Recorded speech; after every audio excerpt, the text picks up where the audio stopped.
ஆண்டவராகிய இயேசு கிறிஸ்துவின் நாமத்தினாலே விடியலை தேடி நிகழ்ச்சிக்கு உங்களை வரவேற்கிறேன். சுவிசேஷத்தை தொடர்ந்து கற்றுக்கொண்டிருக்கிறோம். 5 வகையான சாராம்சங்களை கொண்ட சுவிசேஷத்திலே முதலாவதாக பாவமில்லாமல் இயேசு முன்னறிவித்தபடி பிறந்தார் என்பதை குறித்து தியானித்தோம். இரண்டாவதாக அவர் பாவம் இல்லாமல் வாழ்ந்தார் என்பதை குறித்து தியானித்தோம். இப்பொழுது தேவன் மனிதனானதே மரிப்பதற்காகவே அப்படி என்கிற தலைப்பின் கீழே தியானித்து கொண்டிருக்கிறோம். அவர் மனிதனானது மரிப்பதற்காகவே. முதலாவது, மரித்ததினாலே தேவன் நம்மேல் வைத்த அன்பு என்ன என்று விளங்க பண்ணினார் என்று குறித்து பார்த்தோம். இன்னைக்கு ஒரு காரியத்தை, ஒரு தெய்வீக சட்ட சிக்கலை நம்ம பார்க்க போகிறோம். அது என்னங்க தெய்வீக சட்ட சிக்கல்? 1 யோவான் 4வது அதிகாரம் 8வது வசனம் சொல்லுகிறது, தேவன் அன்பாகவே இருக்கிறார். தேவன் ஒளியாக இருக்கிறார் என்று சொன்ன வேதம் அன்பை குறித்து சொல்லும் பொழுது தேவன் அன்பாய் இருக்கிறார்னு சொல்லலை, அன்பாகவே இருக்கிறார். 1 யோவான் 4:8, 4:16 ஆகிய வசனங்களை நம்ம பார்க்குறோம். சரி, அப்போ தேவன் என்றாலே அன்பு, கரெக்ட். ஆனால் இன்னொரு பக்கம் பார்க்கும் பொழுது எசேக்கியேல் 18வது அதிகாரம் 20வது வசனம் சொல்லுகிறது, பாவம் செய்கிற ஆத்துமா சாகும் அப்படின்னு சொல்லுது. இன்னும் சங்கீதக்காரன் தேவனை குறித்து எழுதும் பொழுது சங்கீதம் 89:14, 97:2, இன்னும் பல வசனங்களில் தேவனுடைய சிங்காசனத்தை பற்றி, அதாவது தேவனுடைய கவர்மெண்ட்டை பற்றி, தேவனுடைய ஆளுகையை பற்றி எழுதும் பொழுது righteousness and justice are the foundations of the throne of God, அதாவது நீதியும் நியாயமும் தேவனுடைய சிங்காசனத்தின் அடித்தளம். அப்போ தேவனுடைய ஆளுகை எப்படி இருக்கணும்? நீதியாக இருக்கணும், நியாயமாக இருக்கணும். சரி, இந்த பக்கம் படித்தோம், தேவன் அன்பாகவே இருக்கிறார் என்று சொல்லி அன்பான சீஷன், அன்பின் அப்போஸ்தலன் நமக்கு சொல்றார். இந்த பக்கம் வசனம் என்ன சொல்லுதுன்னா, அவர் நீதியான தேவன் அப்படின்னு சொல்லுது. சரி, இப்போ என்ன சட்ட சிக்கல் கொஞ்சம் பாருங்க. இந்த மனிதனுக்கு பாவத்தை தவிர எதுவுமே தெரியாது. ஆதியாகமத்தில் நோவாவுடைய காலகட்டத்தில் பார்க்கும் பொழுது வசனம் இப்படி சொல்லுது. எப்படி சொல்லுதுன்னா, மனிதனின் எண்ணங்களின் தோற்றம் எல்லாம் நித்தமும் பொல்லாதது. அவன் செய்கை பொல்லாதது, ஏன்னா அவன் எண்ணம் பொல்லாதது. அவன் எண்ணம் பொல்லாததுங்கிறத காட்டிலும் எண்ணங்களின் தோற்றம், அதாவது அந்த இன்டென்ஷன் கூட அப்பப்போ பொல்லாது இல்லைங்க, நித்தமும் பொல்லாது. நம்ம ஆளுக்கு அப்போ சிம்பிளாக சொல்ல போனால் பாவமாக யோசிக்கிறது, பாவங்களை செய்கிறத தவிர இவருக்கு எதுவுமே தெரியாது. இது மனிதன். தேவன் பாவம் பாரா பரிசுத்தர். இன்னும் சொல்ல போனால் தன்னுடைய குமாரன் மேலே பாவம் சுமத்தப்பட்ட உடனேயே முகத்தை திருப்பி கொண்ட தேவன், தன்னுடைய குமாரனையே நொறுக்க சித்தமான தேவன். ஏன்னா பாவத்துக்கும் அவருக்கும் அவ்வளவு தூரம். அப்போ நல்லா கவனிங்க, இந்த பக்கம் பாவம் பாரா பரிசுத்தர், இந்த பக்கம் பாவத்தை மாத்திரம் செய்யக்கூடிய மனிதன். இப்போ தேவன் அன்பாகவே இருக்கிறார் அப்படின்னா இவங்களால மன்னிச்சு தன்னுடைய இரக்கத்தை காண்பிக்கணும். நல்ல விஷயம், தேவன் அன்பாகவே இருக்கிறான்னு நிரூபிச்சிடலாம். ஆனால் அப்போ நீங்கள் நீதியான தேவன்னா பாவத்திற்கான தண்டனையை கொடுத்துருக்கணுமே. பாவத்தின் தண்டனை என்ன? மரணம். அப்போ எல்லாத்தையும் நீங்கள் சாகடிச்சிருக்கணும். அதுதான் அப்போ தான் நீங்கள் நீதியான தேவன் நிரூபிக்க முடியும். ஓ ஆமாம்ல, நான் நீதியான தேவன் நிரூபிக்கணும். அப்போ என்ன பண்ணலாம்? எல்லாத்தையும் சாகடிச்சிடலாம் அப்படின்னா, ஒரு நிமிஷம் வெயிட் பண்ணுங்க. நீங்கள் அன்பாகவே இருக்கிறேன்னு சொல்லியிருக்கிறீங்களே, அப்போ அன்பை எப்படி காண்பிப்பீங்க? இதுதான் பரலோகத்தின் சட்ட சிக்கல் அப்படின்னு நான் சொன்னேன். அன்பாகவே இருக்கிறேன் என்பதை நிரூபிப்பதா, இல்லை நீதியாகவே இருக்கிறேன்கிறத நிரூபிக்கிறதா? ஒரு சின்ன எடுத்துக்காட்டு சொல்கிறேன், உங்களுக்கு நல்லா புரியும். ஒரு முறை டாக்டர் ரெவரண்ட் பில்லி கிரஹாம் அவர்கள் தன்னுடைய வாகனத்தில் வந்து கொண்டிருக்கும் பொழுது அந்த சாலையிலே செல்ல வேண்டிய வேகத்திற்கு அதிகமான வேகத்தில் சென்றுட்டாங்க. அப்போ அங்கே மொபைல் கோர்ட் இருந்தது.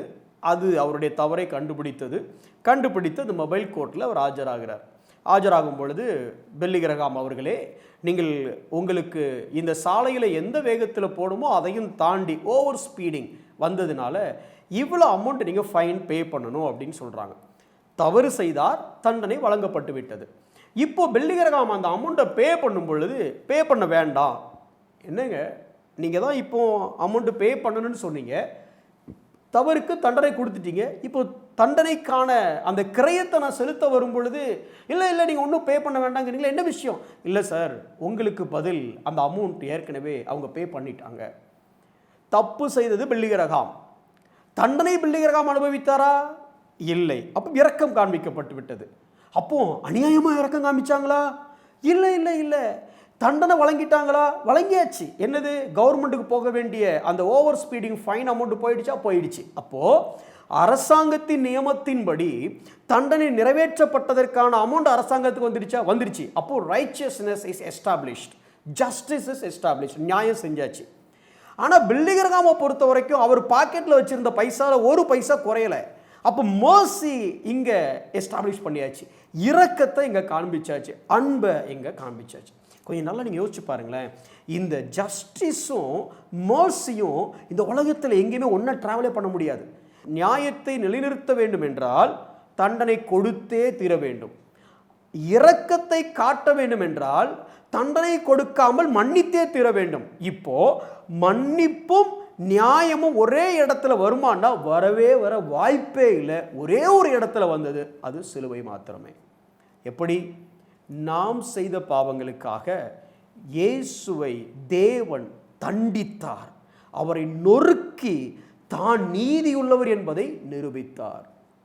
அதே நேரம் பாவம் செய்கிற ஆத்துமா சாகணும், பாவத்தின் சம்பளம் மரணம்.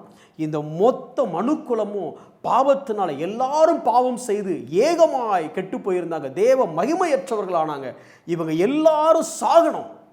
ஆனால் தேவன் அன்பாகவே இருந்ததினால தன்னுடைய இரக்கத்தை இவர்களுக்கு காண்பித்தார். ஒருவேளை பிசாசு வந்து நின்று, என்ன தேவனே நீங்கள் அன்பானவன் சொன்னீங்க, எல்லாரையும் அழிக்க போகிறேங்கிறீங்க. இல்லை, எல்லாரையும் மன்னிச்சிட்டேன். எல்லாரையும் மன்னிச்சிட்டீங்களா? அப்போ நீதியானவருங்கிறத? ஆமாம், அவங்கள தண்டிச்சிட்டேன். எங்கே தண்டிச்சிங்க? அவர்களுக்கு பதிலாக எனது குமாரனை சிலுவையிலே அவர்கள் பாவத்தின் நிமித்தமாக தண்டித்தேன். அப்போது ஒரே இடத்துல இந்த உலகத்தில் மன்னிப்பும் தண்டிப்பும் வந்த ஒரே இடம் சிலுவை மாத்திரமே. Righteousness is established by punishing his own son. Love established by forgiving the entire mankind. எனக்கு அருமையான சகோதரனே சகோதரியே, தேவன் மனிதனானது உங்களை என்னையும் எதிரியாக இருந்த நம்மை சிநேகிதராக மாற்றுவதற்கு.